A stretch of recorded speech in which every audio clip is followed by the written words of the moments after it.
I think we can all relate to trying to be helpful and it lands wrong. Yes. Yes. How do we avoid that? How do we be helpful and not hurtful? What kind of things can we do in our interactions that are going to help us be helpful? You have to be Towards aware of others. cues from the other person. Seeing where the person is in terms of what their struggle is, and then going back into yourself and say, do I really understand this struggle? And if I don't understand it, then just be very careful and don't offer advice and stuff because you don't really understand what they're going through. You have to meet the person where they're at, so being as open as possible.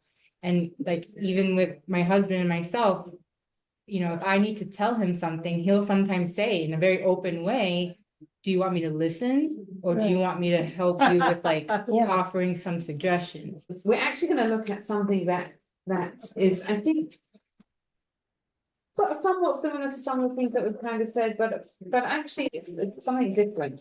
Does anyone want to read the Mishna? Now, before we read it, let me just explain to anyone that's wondering, what is a Mishna?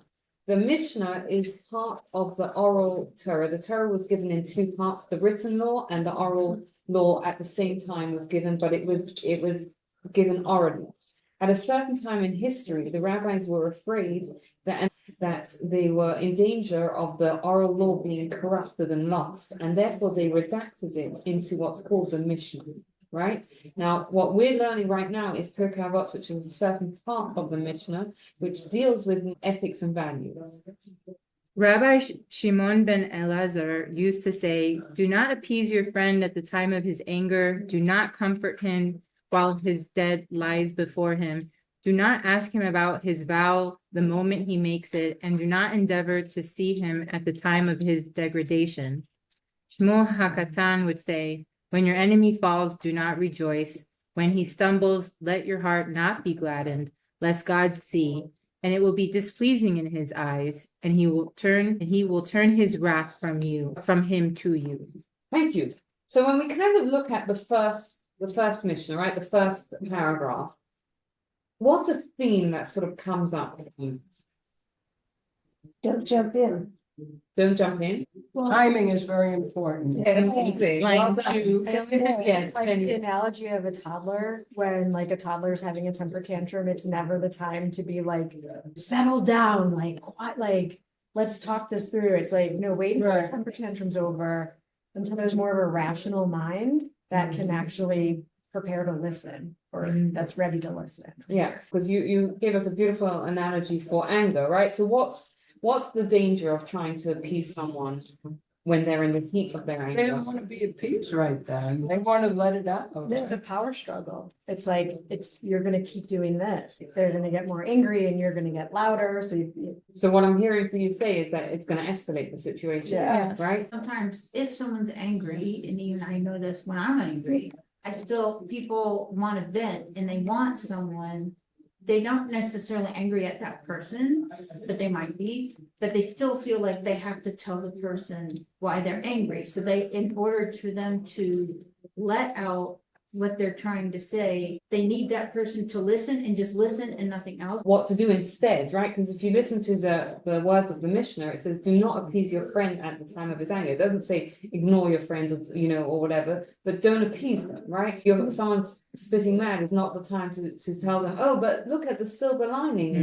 What I'm hearing from around the table is two things, right? There's two problems with trying to appease someone when they're angry, right? In the heat of the moment, is that number one, it's not going to work. It's probably going to make things worse. And number two, we're going to fail, right? So, and there's something in that for us because we want to be people that are helpful. But if we're doing it wrong and we fail as a result of it, we're going to feel discouraged, right? So it's better to know the right way to do it and give the person time and space. And obviously this is all under the assumption that the person is releasing anger in a way that's not hurtful, right? We don't have to bear the brunt of someone else's anger if they're releasing that anger in a hurtful way. But if they are releasing it in a way that's not hurtful, right, just let them do that. And as opposed to trying to make them calm down or make them see something different when it's not there. It's like, there's a piece of advice, right? A marriage advice, which, is given, but which is don't go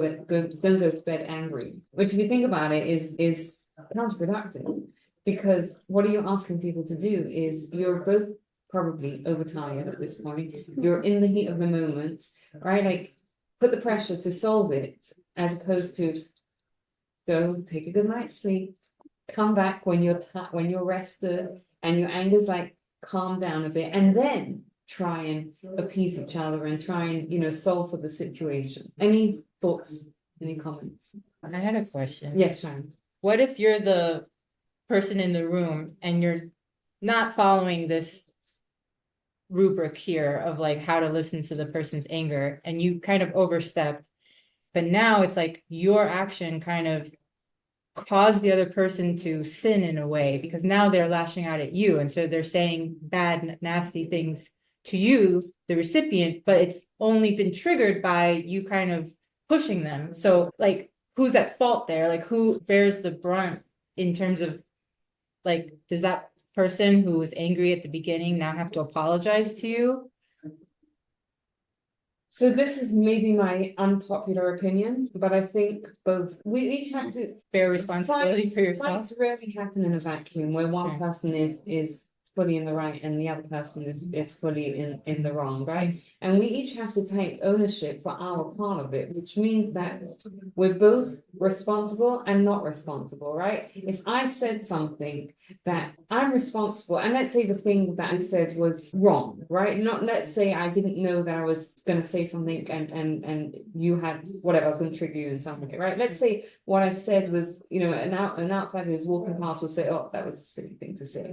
So I have to take ownership for my part of it. And at the same time, you have to take ownership for your getting angry and lashing back out, right? Because just because I said that, you presumably still have free choice. Do I ignore it or do I lash out again? So we each have to kind of take responsibility for our own part in it and recognize that just because you said something to me doesn't mean you made me say X, Y, Z. You made it more easy for me to say it, but you're still accountable. Yeah. If this situation were to happen again, what's the ideal way that I would like to respond to that, right? Someone says something to me that annoys me, right? Ideally, we can turn around to them and say, that upset me. Yeah, Or, without really without- hurt, because I can't go back and undo what happened in the Right. past. So it's like taking ownership for my reaction at the same time expressing it's fully. It's a Exactly. good thing to express like why we got that, Right, because right. that's how you sort of solve for it in the future. Anger is an emotion that Hashem has given us, that God has given us, and anger generally alerts us that something's wrong. Definitely. And it's fully okay to have that anger, and it's also fully okay to express that anger in a respectful manner. A very valuable tool to lessen our reactions of anger is the Donafas Chus, which means judging others people favorably, because a lot of times we jump to conclusions when, how could you say that to me, right? Like, don't you know? And the reason why they could say that to you is because they weren't thinking, right? And when you realize that it's not that they're trying to get at you, but they're not thinking, well, it's not like they're late delivery because they don't value their time, but because they're a terrible timekeeper, for example. Yeah. It helps us lessen our reactions as well. Look, okay, let's move on to the next part of it. Do not comfort him while his dead lies before him. So what is it saying? Those words are just intense, right? Like, I don't The know. words are very intense. Yeah. That's sitting still where you're not supposed to talk unless the person talks to you, because, like I've been to shivas where people are just sitting around chatting and it's not really respectful to the person grieving. Like, you need to be where they are. And I like sometimes I feel uncomfortable because like I should be saying something, but you kind of like wait for their cue because like they could still be in shock and they're not even ready to have any type of conversation. And it's what someone was saying earlier about meeting someone where they're at, right? The Judaism respects that there's a grief process, right? And when a person is intense grief, that's not the time to come and comfort them, right? That's not the time to come and say, oh, everything happens for a reason. Just be with the person, show that you're physically there, offer them food, offer them whatever, but comfort, I think they have to be receptive to it. And right when the dead are lying right before him, it's just so in that moment, the person's not going to be able to process. They're lying right before him. It's too soon. So I feel like it's very poignant the way. That's the title of this. Like, I feel like if you do that, you're not gonna help, you're gonna hurt. Right. Judaism has a lot of laws about it, right? Like the laws between from when a person passes away until the funeral is intense, right? There's, they're considered an owner. They're exempt from all the mitzvah observances. The first 3 days is supposed to be only closer friends that are coming to visit, and then afterwards community members. And the rule is that you're not supposed to talk, right? You're supposed to wait for the mourner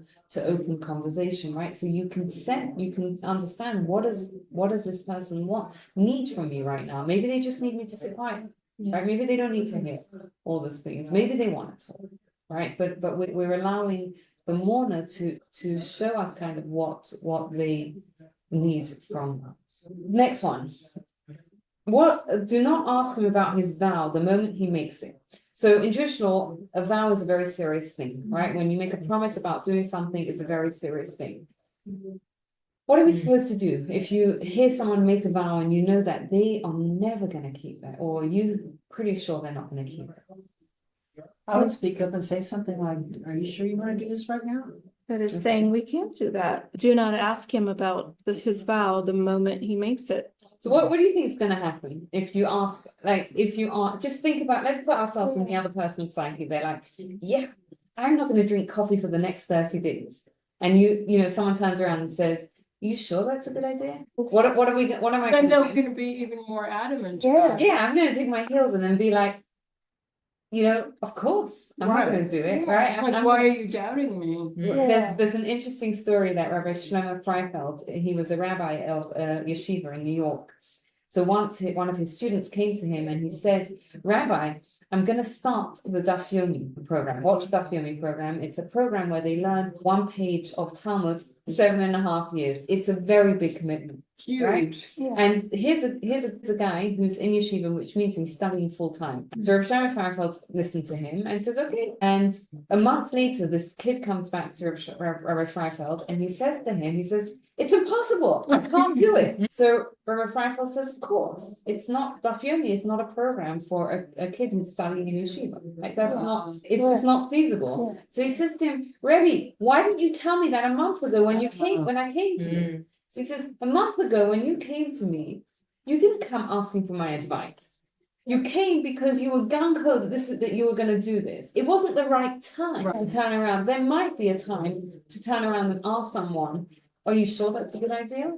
Right? Or, whatever it is, the vow is to get them to question it. But in the moment where a person's making the vow, is not the right time, because what it's going to do is, again, it's just going to make them dig their heels in even deeper and be like, no. And then what happens is when they fail, it's even more embarrassing to come back to you and kind of say, that didn't work. Yeah. Like imagine if Rabbi Freifeld would have said to him at the time, that's not a program for a kid, for someone in Yeah, or yeshiva. you can't handle that. You can't. He would have said, I'm going to show you. Yeah, right? yeah. And then a month later, when he's failing, he's not going to go back to the rabbi because he's embarrassed, Right. right? The rabbi Right. told me I'm not going to do it, and now I fail. So what do we do instead? I wish you the best of luck, and let me know if you need help. Let me know if you need help. Let me know how it goes, Yeah. right? Or just keep quiet. The final one is do not endeavor to see him at the time of his degradation. So It's like rubbing his nose in it. yes. So, and again, this one I think takes a little bit of judging the situation, right? Because the idea here is that what the Mishna is telling us and teaching us is allow the other person to maintain their dignity, right? Whatever the other person's going through, if the person's going through something that is potentially embarrassing, don't go and reach out to them in a way that's not going to allow them to preserve their dignity. And again, what do you see? What is the theme that kind of comes up with these 4 things?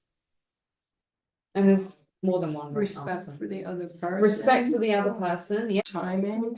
Timing, right? Respect for the other person, respect for the timing as well, right? There are some things that are okay to do, but not right now, right? It could be okay to appease someone, but not in the heat of the anger. Let's move on to the next one. So, question. It says when your enemy falls, do not rejoice. Isn't it human nature? And an enemy could be anyone, right? It could be, enemy of the Jewish people. It could be someone that hurts us. Iran. Exactly, right? I was gonna say Iran, hello, we've been rejoicing because now the world is a safer place. So what does it mean that it says do not rejoice? Beautiful. So what Gabriella is telling us is reminding us is that on Seder night, when we say the plagues, we take a little bit of wine out, and it's the same concept, right? The concept is that our enemies were punished. We don't fully rejoice, right? We can rejoice that the world is now a safer place. Why? Is it human nature to rejoice? Absolutely. I think it's human nature. Someone hurts you and then they lose, I don't know, money. It's human nature to kind of be like, oh, right, they got what was coming for them. And Judaism appreciates and accepts and understands that we have human nature, and it accepts and expects that we can rise above our human nature. Doesn't mean it's easy. Doesn't mean it's going to happen in one time. But as human beings, we have our human nature. We have our struggles. We have our things that we struggle with, and we have the capacity to also rise above our human nature. Yes. Well, I have what you call less intense example, but it's like it demonstrates it so. So what should our approach be? An enemy, right? What should our approach be to an enemy? Whether again it's someone that hurts us personally or enemies in general.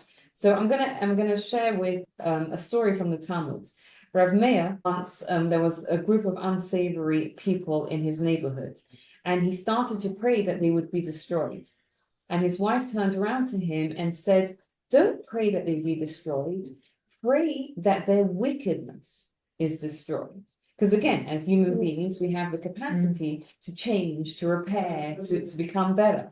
So I think that's what that's what the ideal is, right? The ideal is that we want to pray and we want to hope and wish that our enemy's badness is destroyed, not that they themselves are destroyed.